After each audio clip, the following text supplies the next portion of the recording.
Ending Putin's support of Venezuela no easy feat for U.S.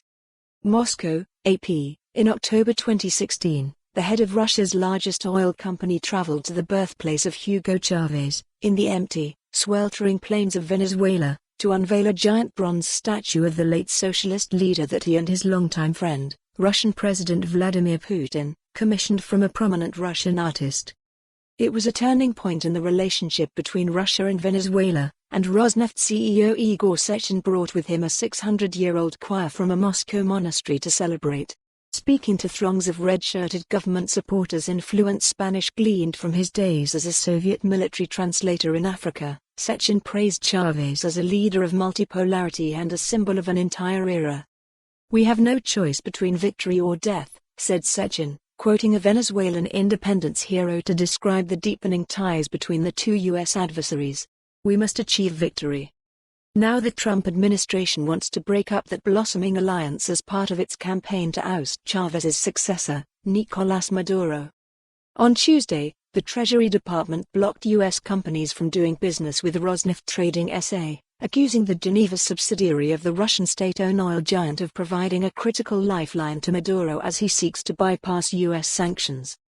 For months, U.S. officials have been warning foreign companies that they could face retaliation if they continue to do business with Maduro. Those admonishments have been aimed primarily at Russia, which U.S. officials say handles about 70% of Venezuelan oil transactions that have been rerouted since the Trump administration a year ago made it illegal for Americans to buy crude from Venezuela.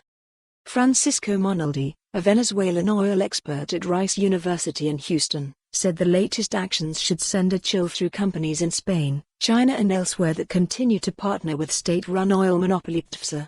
It could also foretell the ending of a special license for Chevron that has so far exempted the San Ramon, California-based company from having to pull out of the country, where it's a partner in joint ventures with PDVSA that produce about a quarter of the OPEC nation's total production. "It's no longer the dog barking," said Monaldi. "It's biting now." Rosneft operates with PDVSA several oil fields that it acquired after U.S. drillers were forced out by Chávez's nationalization drive. But as the new, go-to supplier of the country's pariah crude, it wins two ways, according to analysts. First, Rosneft purchases Venezuela's premium Maré 16 crude at a steep discount.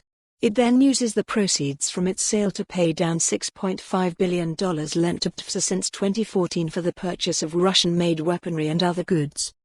To avoid complications for customers in China and I, for more on this story, visit the news article link.